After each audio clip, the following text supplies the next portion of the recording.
Bismillahirrahmanirrahim. Assalamualaikum warahmatullahi wabarakatuh. Wahai saudara-saudariku semuanya, ya di sini kita akan membahas mengenai tips sukses menurut pandangan saya pribadi. Karena ini sebuah request gitu ya. Ya kita langsung saja sampaikan secara singkat dan padat, jelas gitu, dan semoga bisa diterima. Jadi tips sukses kalau menurut pandangan saya pribadi, yang penting yang pertama itu terus bergerak. Jangan sampai diem, kita nggak boleh diem aja gitu. Ya kalau mungkin kita punya pekerjaan, ya pekerjaannya jangan sampai gitu-gitu aja gitu. Berangkat kerja ya berjalan begitu monoton gitu ya. Lebih monoton lagi yang istilahnya pengangguran, bilangnya freelance tapi pas freelance-nya itu nggak dapat job. Jadi pengangguran gitu kan. Itu lebih monoton lagi gitu. Jadi kalau bisa tips sukses yang pertama itu terus bergerak. Ya entah apapun, entah nggak ada acara ya cari acara kayak gitu. Entah nggak ada apa-apa ya keluar gitu. Keluar, intinya keluarlah. Jangan sampai mengurung diri di kamar atau diam saja di rumah. Intinya hidup kita jangan sampai monoton gitu. Keluarlah. Temui seseorang, temui orang-orang baru atau mungkin orang yang bisa kita temui. Yang jelas kita keluar. Pergaulilah mereka dengan akhlak yang baik. Hormat kepada yang tua, sayang kepada yang muda kayak gitu. Kalau ada seseorang yang perlu pertolongan ya kita bantu sebisanya. Misalnya ada seseorang yang mendorong, seorang tukang sayur ya yang mendorong ke tanjakan itu nggak kuat gitu, misalnya kita dorong lah atau apa, yang jelas kalian silahkan berbuat. Kalau biasa ya berbuat yang baik, jangan sampai banyak buruknya malahan pas keluar. Nah gitu, itu tips gue yang pertama sih. Jadi terus bergerak, karena manusia itu kalau nggak bergerak nanti itu seperti air. Ketika air itu tidak bergerak lama-lama, air itu akan keruh. Ketika air keruh terus bisa jadi bibit penyakit dan lain sebagainya, maka air itu tidak berharga sama sekali. Sama seperti manusia, ketika kita diam itu nanti kita akan keruh.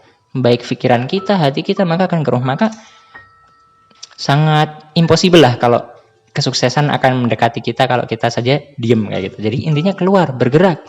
Pergaulilah manusia dengan akhlak yang baik, terus berbuat baik kayak gitu. Terus yang kedua kalau bisa tips saya dari saya nih ya, selalu bilang ya, selalu berkata yes, menjadi seorang yes man.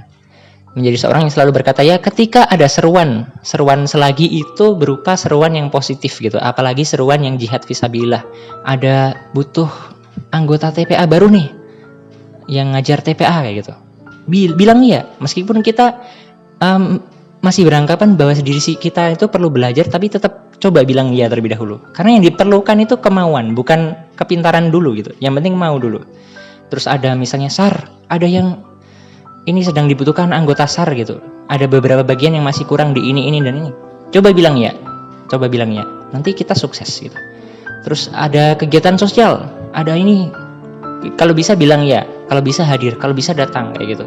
Ada seruan pengajian akan diadakan di. Nah, gitu. Kalau bisa semangat datang kayak gitu. Itu tips sukses lah. Terus yang ketiga apa, Mas? Yang ketiga, abaikan ego kita gitu. Mungkin ego kita itu akan besar gitu. Orang yang egonya besar gitu dapat dikatakan egois gitu. Biasanya soal kegiatan-kegiatan gitu mungkin bisa bilangnya, alah kayak gini, untungnya buat kita apa gitu misalnya. Itu sering sekali kita temui bahkan di lingkungan sesama internal, sesama orang-orang yang berjuang gitu, berjihad fisabilillah, ada juga yang kayak gitu. Jadi jangan heran. Jadi yang ketiga kalau pengen sukses itu abaikan ego kita, kecilkan ego kita, jangan sampai ego kita besar. Karena ketika ego kita besar itu pasti mikirnya gini, TPA apa hubungannya dengan sukses kayak gitu. Padahal jelas gitu. Ikut SAR apa hubungannya dengan sukses? Nolongin orang apa hubungannya dengan sukses? Setelah itu misalnya sedekah, ada kegiatan sosial apa hubungannya dengan sukses? Jangan ditanya apa hubungannya gitu ya. Jangan ditanya. Insya Allah kalau kita lakukan dengan tulus ikhlas gitu, Allah lah yang akan menghubungkan semuanya gitu menjadi sebuah kesuksesan.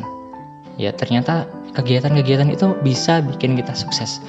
Dijelaskan dalam Al-Quran, Quran surat Muhammad ayat 7. Ya ayyuhalladzina amanu intansurullaha yansurkum wa yusabit aqdamakum. Barang siapa menolong agama Allah, Allah akan menolongnya dan meneguhkan kedudukannya. Jadi ya teman-teman semuanya, di dalam ayat ini jelas banget. Barang siapa menolong agama Allah, maka Allah akan menolongnya dan meneguhkan kedudukannya. Bahasa zaman now-nya itu invisible hand, atau tangan yang tidak terlihat. Jadi istilahnya ada pertolongan-pertolongan yang nggak disangka-sangka gitu. Dan yang nolong itu Allah gitu. Jadi setiap urusan kita itu ada uluran tangan yang setia menolong kita di setiap urusan kita kayak gitu. Itulah disebut invisible hand atau yang dijelaskan ayat Muhammad ayat 7 gitu ya. Jadi Allah akan menolong kita dan meneguhkan kedudukan kita. Jadi maksudnya meneguhkan kedudukan kita itu seperti apa? Kita itu jadi semakin yakin, jadi semakin bertambah iman, dan posisi kita atau derajat kita itu diangkat oleh Allah Subhanahu wa taala. Bayangkan betapa eloknya gitu loh orang-orang yang seperti tadi gitu, seperti yang saya jabarkan di poin 1 dan poin 2, poin 3 kayak gitu. Ya, begitu saja sih menurut saya. Tips sukses sebenarnya cukup singkat gitu. Dan sukses itu bukan pandangan hanya materialistis saja. Jadi sukses itu bisa berarti banyak. Kita sangat luas sekali. Kita bisa dibahas di lain waktu kayak gitu. Ya, yang jelas intinya tips sukses itu ada 3 tadi. Ada 3 tadi gitu ya. Jadi itu sih kalau menurut saya. Mungkin semoga ini udah bisa menjawab pertanyaan dan sebuah request. Dan mungkin silahkan bagi yang ingin ikut andil dalam kegiatan syiar ini ya, tablik kayak gitu ya, pengen komen, tanya, siapa tahu menjadi peluang gitu, peluang buat teman-teman yang lain buat mengikuti, atau ada unek-unek pengen tanya sesuatu tapi nggak berani, jadi kalian wakilkan kayak gitu. Silahkan komentar di bawah, kritik dan saran semoga juga sampai, karena saya masih belajar gitu ya. Semuanya masih dalam tahap belajar, sama-sama belajar kayak gitu. Jadi kalau ada kritik dan saran, insya Allah saya akan berterima kasih. I hope see you on the next video. Bila ada salah kata maupun tingkah laku yang kurang berkenan dari saya, mohon maaf seterusnya. Wassalamualaikum warahmatullahi wabarakatuh and goodbye.